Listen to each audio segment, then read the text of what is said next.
जनमत की पुकार में आपका स्वागत है। पूर्वी चंपारण जिले के 3 लोकसभा क्षेत्रों में क्या है चुनावी तैयारी, आइए जानते हैं। पूर्वी चंपारण जिले में 3 लोकसभा क्षेत्रों के लिए चुनावी तैयारी पूरी कर अधिसूचना जारी कर दी गई है। तो वहीं पूर्वी चंपारण जिला मुख्यालय में पूर्वी चंपारण लोकसभा एवं शिवहर लोकसभा क्षेत्र के उम्मीदवारों का नामांकन पत्र दाखिल करने की प्रक्रिया शुरू कर दी गई है। तो वहीं नामांकन करने की अंतिम तिथि 6 मई और नामांकन वापसी की अंतिम तिथि 9 मई निर्धारित है। यह बातें समाहरणालय परिसर स्थित डॉक्टर राजेंद्र प्रसाद भवन सभागार में प्रेस कॉन्फ्रेंस करते हुए जिला निर्वाचन पदाधिकारी सह जिलाधिकारी सौरभ जोरवाल ने कही। उन्होंने बताया कि पूर्वी चंपारण लोकसभा क्षेत्र के लिए निर्वाचन पदाधिकारी अपर समाहर्ता मुकेश कुमार सिन्हा है, जबकि शिवहर लोकसभा क्षेत्र के लिए वे स्वयं निर्वाचन पदाधिकारी है।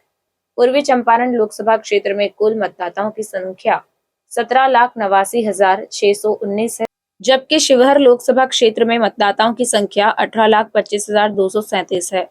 पूर्वी चंपारण लोकसभा क्षेत्र के लिए कुल 1,743 पोलिंग स्टेशन तो शिवहर लोकसभा क्षेत्र के लिए 1,807 पोलिंग स्टेशन बनाए गए हैं। इस अवसर पर मौजूद पुलिस अधीक्षक कांतेश कुमार मिश्रा ने कहा कि स्वच्छ, निष्पक्ष एवं भयमुक्त वातावरण में चुनाव संपन्न कराने के लिए पर्याप्त सुरक्षा बलों को तैनात कर दिया गया है। छपवा है, यहाँ हमारी विशेष निगरानी रहेगी। वाहनों का जो आकलन किया गया है, जो हम लोग को फोर्स मूवमेंट में आवश्यकता पड़ेगी या आवासन जो स्थल चिन्हित करने की बात है, तो वो सब पूरा हो गया है और उन सबके जो आवासन के जो मिनिमम वहाँ पर फैसिलिटी की आवश्यकता है वो डीएम साहब के स्तर से वहाँ पर इंश्योर कराया जा रहा है। यहाँ जो अलग अलग रैली होंगी, वीआईपी मूवमेंट होंगे या जो भी रैली होगी, उसमें आचार संहिता का अनुपालन के लिए हम लोग दृढ़ संकल्प हैं और सभी जगह वीडियोग्राफी कराई जा रही है। जहाँ भी आवश्यकता होगी हम लोग फोर्स प्रेजेंट करेंगे। ट्रैफिक को लेकर भी अलग से आदेश निर्गत किया गया है ताकि आम लोगों को यातायात की समस्या ना हो, उसका हम लोग यथासंभव प्रयास करेंगे। इतना ही हम लोग की तरफ से तैयारी पूरी है और आप लोगों से अनुरोध रहेगा किसी भी हम लोगों ने फोकस किया था कि हमारे पास 69 बूथ ऐसे थे जहां पर कि 40% से भी कम वोटिंग हुई थी, तो हम लोगों ने बिल्कुल टारगेटेड अप्रोच रखा है। इन 69 बूथों में जाकर के हमारे आईसीडीएस के माध्यम से, जीविका के माध्यम से हम लोग लगातार वहाँ एक्टिविटीज करा रहे हैं, डोर टू डोर नॉक करा रहे हैं, मशाल जुलूस निकाल रहे हैं वहाँ पर और रात्रि चौपाल भी हो रहा है। और हम लोग का प्लानिंग है कि जैसे आज से नोटिफिकेशन हो गया है और अब चुनाव को लेकर के हलचल बढ़ जाएगी, तो हम लोग अभी स्कूल के बच्चों के माध्यम से उनके अभिभावक तक पहुंचने की कोशिश कर रहे हैं। तो हम लोगों ने सब डिविजनल मजिस्ट्रेट्स जितने हैं, सब डिवीजन में हम लोगों ने कंपटीशन ऑर्गेनाइज करने का ऑलरेडी प्लान कर रखा है। आगामी कुछ दिनों में आप लोग देखेंगे स्कूल में जितने गवर्नमेंट स्कूल्स हैं वहां पर कॉम्पिटिशन्स कराया जाएगा ताकि उस कॉम्पिटिशन्स के माध्यम से उनके माता पिता तक ये मैसेज पहुंचे कि चुनाव का तारीख 25 तारीख को और मतदान कितना इम्पोर्टेंट है। इसी तरह की एक्टिविटीज और हम लोगों ने भी आगे प्लान किया। आज से सर नॉमिनेशन शुरू हुआ है, तो शाम में सर हम लोग को एफिडेविट जो है टाइम से मिल जाए। देखिए, इसमें एक मैं चीज बता देता हूँ, ये बहुत इंपॉर्टेंट चीज है। हमने डायरेक्शन दिया है कि जैसे ही नॉमिनेशन फाइल होगा, हम लोग उसको तुरंत प्रभाव से स्कैन करवा देंगे और जैसे कॉपी नॉमिनेशन पेपर की और एफिडेविट की मेरे नोटिस बोर्ड पे लग जाएगी। जैसे ही नॉमिनेशन समाप्त होगा उसके तुरंत बाद नॉमिनेशन मतलब जो व्यक्ति ने नॉमिनेशन दिया, मान लो उदाहरण के लिए 12 बजे को आदमी नॉमिनेशन देता है, 12:30 तक हमारे प्रोसेस खत्म हुआ, तो 1 बजे तक हम लोग उसकी कॉपी नॉमिनेशन की और उसके एफिडेविट की बाहर नोटिस बोर्ड पे लगा देंगे और 1 बजे तक एफिडेविट की कॉपी उसके अपलोड हो जाएगी। सर उसका एक लिंक मैं अभी आपके ग्रुप पे डलवा देता हूं। उसके साथ कोई वीडियो और फोटोग्राफ, हां, इसमें दूसरी चीज है। कर्मियों के संदर्भ में सर मेरा जो सवाल, कर्मियों के संबंध वाला भी मैं क्लियर कर देता हूं। उसमें है कि कार्मिक कल्याण कोष एक बनाया गया है, उसका मेन काम यही है कि सारे कर्मियों के लिए व्यवस्था करना। तो जैसा कि मैंने बताया कि हम लोग सभी सेक्टर से मीटिंग करी है, तो जो हमारे 4 तरह के कर्मी हैं, पोलिंग पार्टी, सेक्टर, जोनल और पुलिस फोर्स, सीएपीएफ और डीएपी, और सभी के लिए हमने जो बेसिक मिनिमम फैसिलिटी है उसको करने की डायरेक्शन दे दिया है, वो हो भी जाएगा। जोनल के साथ में एक मेडिकल प्रैक्टिशनर भी रहेगा, कोई ना कोई हमारा एक मेडिकल ऑफिसर भी रहेगा जोनल के साथ में, जो कि घूमता रहेगा, और साथ में सेक्टर को भी मेडिकल किट हमने दी है और पुलिस पार्टी को मेडिकल किट हम लोग देंगे। इसके अलावा मैंने बताया था कि आशा या कोई और एक कर्मी हमारे जो है मेडिकल किट के साथ में बूथ पे रहेगी ताकि किसी कर्मी को किसी प्रकार की समस्या ना हो। और बाकी डिस्पैच सेंटर और बाकी सब जगह भी हम लोग सारी व्यवस्था करेंगे, जिसमें जो भी बेसिक व्यवस्था के लिए हो सकती है हम करेंगे।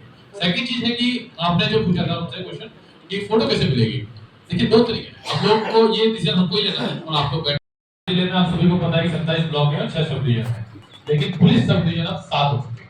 आप सभी को जानकारी होनी चाहिए, पुलिस सब डिवीजन अब 7 हो चुके हैं हमारे, और हमारे सिविल सब डिवीजन जो होते हैं वो 6 हैं। इसके अलावा 27 ब्लॉक है। हमारे यहाँ पे लोकसभा क्षेत्र 3 पड़ते हैं, इसमें 2 पार्ट है, एक तो शिवहर का आधा पड़ता है और आधा वेस्ट चंपारण का पड़ता है, 0 टू वेस्ट चंपारण, और पूरा एक पड़ता है ईस्ट चंपारण। तो एक पूरा लोकसभा क्षेत्र है और 2 हाफ लोकसभा क्षेत्र हमारे यहाँ पर आते हैं। इसमें 2 के निर्वाचित पदाधिकारी यहाँ बैठते हैं, इसमें कि मैं और एडीएम साहब हैं। आपको मैं विधानसभा के बारे में बताना चाहता हूँ कि मधुबन चिरैया डाका जो अपने हैं, इसमें ये शिवहर विधानसभा सीधे लोकसभा में पढ़ते हैं, और इसके अलावा रीगा, बेलसंड और शिवहर ये भी शिवहर लोकसभा में पढ़ते हैं। इसके अंदर शिवहर पूरी तरह से शिवहर के अंदर है, रीगा पूरी तरह से सीतामढ़ी के अंदर है, लेकिन बेलसंड आधा सीतामढ़ी में है और आधा शिवहर में पड़ता है। ये सभी आपको जानकारी होगी पहले से। और इनके जो सहायक निर्वाचित पदाधिकारी हैं वो भी मधुबन के अविनाश कुमार जी एसडी साहब हैं, चिरैया के अभिषेक श्रीवास्तव जी तहसीलदार साहब हैं डिस्ला डाका, और डाका की सुशील निशा है एसडीओ डाका, शिवहर के अविनाश कुणाल हैं, रीगा के अमित राज हैं, और बेलसंड के ललित राजी। ये सारे हमारे सहायक निर्वाचित पदाधिकारी हैं। इसी प्रकार से एडीएम साहब के लिए वो तो इसी जिले के हैं। हमारे जिले में जिले के हिसाब से टोटल 3498 बूथ है जिले के अंदर, और जो भवन है, जिस भवन में बूथ अवस्थित है वो है 1885। तो 1885 लोकेशन है जिसपे कि हम लोग चुनाव कराने जा रहे हैं, और पूरे जिले को हमने कार्य की दृष्टि से 425 सेक्टर में बांटा है और 64 जोनल में बांटा है। जोन तो जिले के अंदर पूरे 27 ब्लॉक में 64 जोन है और 425 सेक्टर है। सेक्टर एक एरिया होता है, उसका इंचार्ज एक सेक्टर ऑफिसर जो बाद में सेक्टर मजिस्ट्रेट बनेगा, और एक सेक्टर पुलिस ऑफिसर रहता है, साथ में उनकी फोर्स रहती है, ये उस सेक्टर का इंचार्ज है। उस जिले में जितने भी पब्लिक है, जितने भी टोले हैं, जितने भी बूथ हैं, जितने भी भवन हैं, जितने भी सीएपी के आवासन हैं, उन सबकी व्यवस्था की जिम्मेदारी उस सेक्टर की रहती है। उसके लिए सभी सेक्टर से हमने 1 to 1 मैंने और एसपी साहब ने ग्रुप के सबसे बात कर ली है, और सभी को सारे डायरेक्शन की पत्र 1 में नोटिस का प्रकाशन कर दिया है।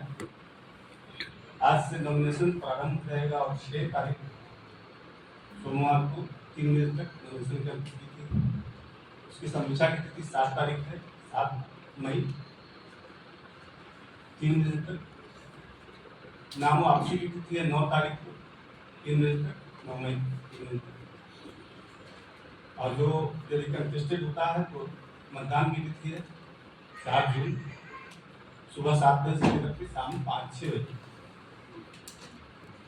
हमारे 3 पूर्वी चंपारण संसदीय निर्वाचन क्षेत्र में 6 विधानसभा क्षेत्र हैं। 13 हरसिद्धि, 14 गोविंदगंज, 15 केसरिया, 16 कल्याणपुर, 17 पिपरा और 19 लुधियाना। इन 6 विधानसभा में मिलाकर के कुल 1743 बूथ हैं हमारे। हमारे जो कुल मतदाता हैं वो 17,89,619 कुल मतदाताओं की संख्या अभी तक 17,89,619 है, जिसमें पुरुष हैं 9,39,494 और महिला हैं 8,50,104। जो पीडब्ल्यूडी मतदाता हैं, दिव्यांगजन मतदाता हैं, उनकी संख्या है 16,721।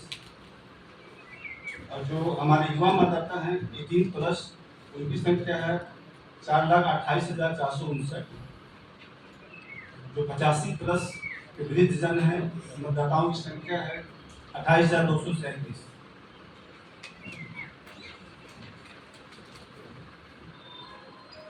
पूरे 3 पूर्वी चंपारण संसदीय क्षेत्र में 6 विधानसभा में सभी विधानसभा में प्रति विधानसभा 3 एफएसटी और एसएसटी का गठन किया गया है विधि व्यवस्था और व्यय अनुसरण के लिए। कुल 6 विधानसभा में 18 एफएसटी हैं और 18 एसएसटी हैं, और पूरे जिले में 15 चेकपोस्ट बनाए गए हैं सभी विधि व्यवस्था के दृष्टिकोण से। इसमें सर्विस वोटर भी है 1651, पीडब्ल्यूडी वोटर भी है 18,935, और पूरे जिले में पीडब्ल्यूडी वोटर है लगभग 33,000 के आसपास। विधानसभा वार युवा मतदाताओं की संख्या भी इस बार महत्वपूर्ण है। आप सभी को जानकारी देना चाहते हैं कि प्रत्येक विधानसभा में इस बार 3 स्पेशल बूथ बनेंगे। एक तो फीमेल बूथ बनेगा, एक पीडब्ल्यूडी बूथ बनेगा, और एक और बनेगा यूथ बूथ, जिसमें यंग लोग जो है, जो हमारे यंग कर्मी हैं, वो उस चुनाव को संपन्न कराएंगे। तो 3 तरह के स्पेशल बूथ इस बार पूरे बिहार में बनने जा रहे हैं। तो इसलिए आवश्यक है कि युवा मतदाताओं की संख्या भी हम लोग शेयर करें आपके साथ में। तो 18 से 19 साल के जो मतदाता हैं शिवहर लोकसभा के अंदर, उनकी संख्या है 28,568 और 20 से 29 साल के जो लोग हैं उनकी संख्या है 4,13,800। तो ये हमारे युवा मतदाता हैं। 85 प्लस वाले मतदाताओं की संख्या भी महत्वपूर्ण है। उनके लिए विशेष व्यवस्था की जाती है कि या तो वो लोग डिमांड कर सकते हैं ट्रांसपोर्ट की, या डिमांड कर सकते हैं व्हीलचेयर की, या उनको एक फॉर्म 12 भर के देना होता है, फॉर्म 12 जिसको कि हम लोग उनके एब्सेंट वोटर बोलते हैं। उनके घर जाके हम लोग वोट गिराते हैं। उसकी डेट रहेगी 17 मई। 17 मई को एक विशेष मतदान होगा जिसमें कि जो ऐसे लोग हैं जो कि 45 साल से ज्यादा के हैं और उन्होंने आवेदन दिया है, या जो पीडब्ल्यूडी है 40% से ज्यादा जिनकी विकलांगता है, उनको अगर वोट डलवाना है तो वो हम उनके घर जाके 17 तारीख को वोट उनका डालेंगे। और अगर 17 को नहीं मिलते हैं तो 19 तारीख को फिर से हम वोट डलवाएंगे। तो एक विशेष मतदान होगा 17 और 19 तारीख को। इसके अलावा जो हमारी पोलिंग पार्टी है, जितने भी मतदान के लोग कर्मी हैं, ये जब ट्रेनिंग लेंगे 2 तारीख जो कि 14 तारीख से स्टार्ट होगी, तो ये लोग भी अपना मतदान पोस्टल बैलेट के माध्यम से डालेंगे। इनके लिए भी स्पेशल सेंटर बनाए जाएंगे। तो 2 तरह के पोस्टल बैलेट हम लोग डलवाने वाले हैं। इसलिए 85 प्लस वाला इसका महत्वपूर्ण है। 85 प्लस वृद्ध मतदाताओं की संख्या शिवहर लोकसभा के अंदर है 31,782। इसी प्रकार से एडीएम साहब का भी आपका शेयर किया गया है। टोटल बूथ की संख्या मैंने बताया था कि 34 थाने पूरे जिले में है, लेकिन शिवहर लोकसभा में 1807 है। बूथ की संख्या 1807 है। ये जानकारी आपको दी गई है। अब रिसीविंग सेंटर पे आते हैं। हम लोग सभी पोलिंग पार्टी को जिले के अंदर 7 जगह पे डिस्पैच कर रहे हैं। 7 जगह में केसरिया है, चिरैया है, चकिया है, अलीराज है, सुगौली है, मोतिहारी है। और वहां से जो रिसीविंग होगी उनकी, जिसमें अकाउंट करिए ना, वो हमारे जिले के जो मोतिहारी किशनगढ़ लोकसभा और शिवहर लोकसभा, इसके लिए एमएस कॉलेज है। और जो रक्सौल, सुगौली और नरकटिया विधानसभा है, ये जो बेतिया में पड़ते हैं, इनके लिए उनको बाजार समिति बेतिया जाके अपना ईवीएम जमा करना पड़ेगा। तो पोलिंग पार्टी हमारी बेतिया जाएगी, हमारे एआरओ बेतिया जाएंगे, तीनों विधानसभा क्षेत्र के लिए। और बाकी सभी विधानसभा क्षेत्र के लोग हमारे एमएस कॉलेज के अंदर आएंगे, तो वो हमारा रिसीविंग सेंटर रहेगा। तो ये मोटामोटी इस जिले की जानकारी है। आप 3 लोकसभा का क्षेत्र है, तो सभी में एक साथ चुनाव है। तो अच्छी बात यह है कि हम लोग कोऑर्डिनेशन में कोई दिक्कत नहीं है। सारी तैयारी हम लोगों की हो चुकी है। आज से नॉमिनेशन भी शुरू हो जाएगा और नॉमिनेशन के आगे का जो काम है वो भी हम लोगों ने कर लिया है। अगर आपने हमारा अभी तक चैनल सब्सक्राइब नहीं किया है तो कृपया चैनल सब्सक्राइब कर लें, लाइक करें, शेयर करें, कमेंट करें। तो मिलते हैं फिर किसी और खबरों के साथ। नमस्कार।